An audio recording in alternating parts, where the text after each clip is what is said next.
Hi, my name is Erica Bjorkstrom, and I'm here to talk about dyslexia.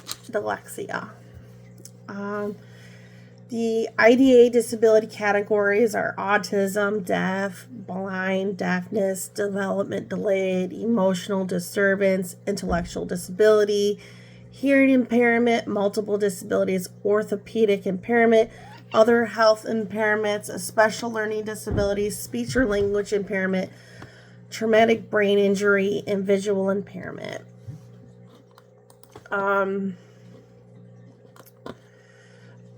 Signs of dyslexia: having a hard time spelling words, having trouble learning the letters, telling letters apart from D to B or P, trouble rhyming, having troubles reading, associated sounds to letters, mixing up the words, having issues with patterns of words. The IDA disability category for dyslexia is specific learning disability, having problems in these areas, reading out loud or reading comprehension, reading and spelling, reasoning and understanding, completing math calculations, and listening and speaking. What is dyslexia? Dyslexia mostly shows up during childhood and it progresses into adulthood. Many studies are done and believe that dyslexia is a weakness in the neurologic phonology process. Sorry about that. People with dyslexia, their brain is formed differently and works differently. So that's why they learn differently, because their brain is wired differently. Diagnosis for dyslexia: they can do IQ testing, rapid naming testing, working memory testing, vision and hearing, standard reading testing, phonics screening.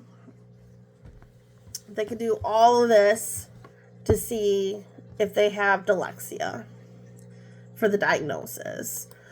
Reading can be challenging for dyslexia students. They have understand reading or saying the words. They have a hard time sounding out the words, and they do not like reading out loud in class, and they have a hard time reading accurately and smoothly.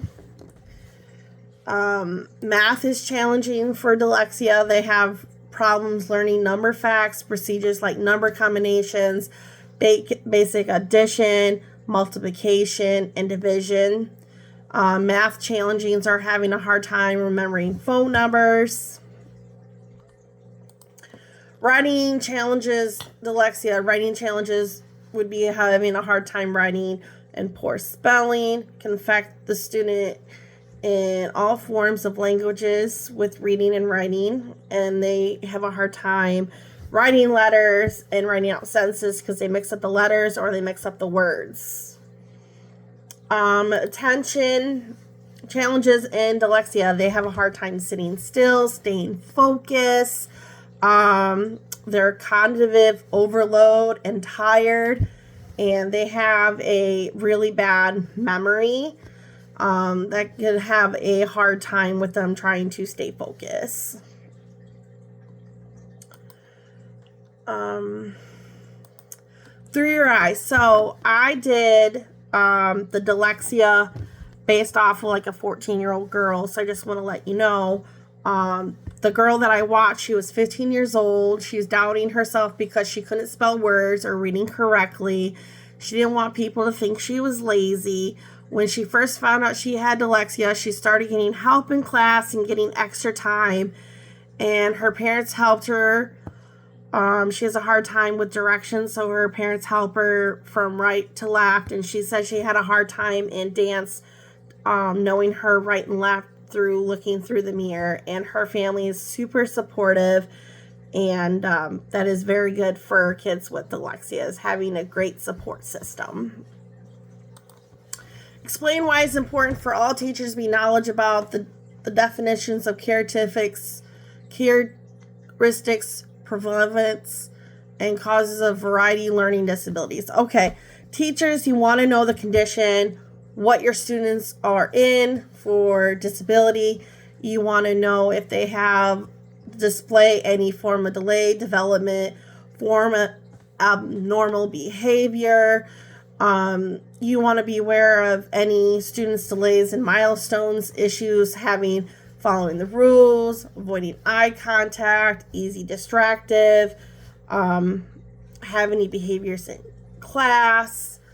Teachers need to be able to recognize typical signs with dealing with different children with disabilities. You have to be able to notice, hey, this kid's having a hard time hearing or understanding. Maybe I should help this child by maybe trying to find support or reading the story to them. Or if you have a child with ADHD that's jumping all around and you have them in the back, maybe you should put them in the front. You need to know your students' best way to understand how they learn, and knowing their background is a big example too, of getting to know your kids. You need to be able to see what they're having issues with and understanding, so how then you can understand what they're dealing with, so it's easier for you to be able to provide resources or help them in any way. Describe how you consider students' cognitive, linguistics, social and emotional patterns while learning. A teacher will want to know the structure, the stable environment, what the child needs. How you do the lesson plan is based off the child's individual plan, what tools you're going to use, what modifications, what accommodations you would use. I would focus on the child's disability and their challenges, and I would want to help the students by encouraging and supporting them. I would look for resources that I can help the students with socially emotional well-being, and I would use different tools, different teaching strategies, and setting the classroom up just right for these students that need help. Also, discuss how the basic understanding of the ways variety disabilities affect learning in other areas of students' life that can assist teachers in responding to the needs. Okay, when teachers know the child's background and the student's home life, can make things a lot easier. So if the child has like a visual daily routine and they're dyslexic, so they have a hard time reading, but they see a visual, it's easier for them to get ready in the morning. That would be a good example. So the teacher could do a visual routine for the child at school. So what might work at home might work in the classroom. Like, say the parents read the child a book at night, maybe the teacher needs to read the directions to them, read the sentences in the book, ask them, are you understanding? Is there anything that I need to help you with?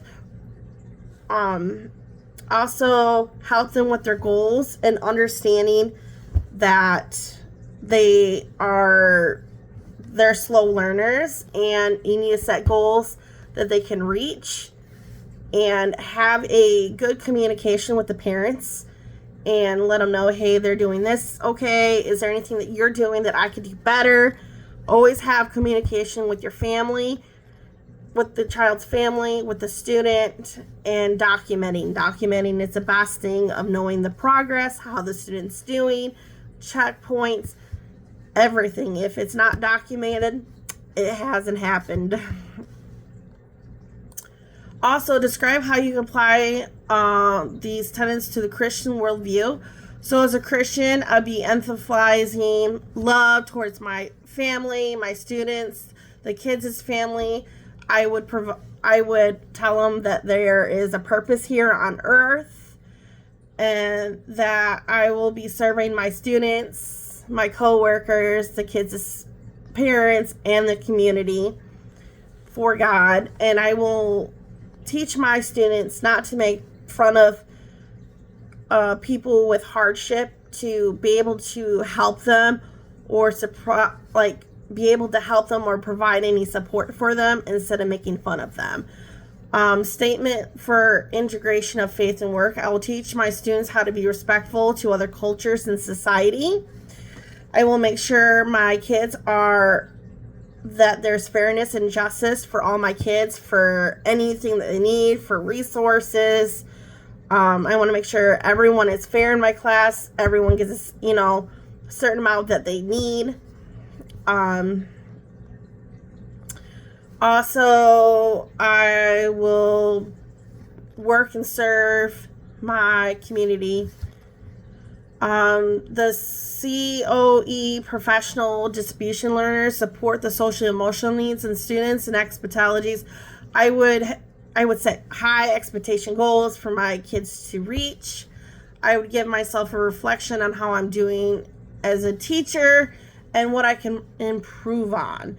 I will show compassion towards my students and be an advocate for my students. I want to make sure that my kids are getting exactly what they need and they're getting it, because being a teacher, you have to stand up for your kids, and you got to make sure that they're getting what they need, because you are the teacher and you need to be that person. And I want to be able to provide all the services and programs for my kids with disabilities. What I learned that everyone learns differently. There are many ways of teaching students with disabilities. I learned that you need to know your students' background, home life, how they learn, what they use to learn, and how we can help them. And then I have my resources. I did a PowerPoint so you can look at it, and I also did the letter that you wanted. So I hope you guys have a good day, and thank you.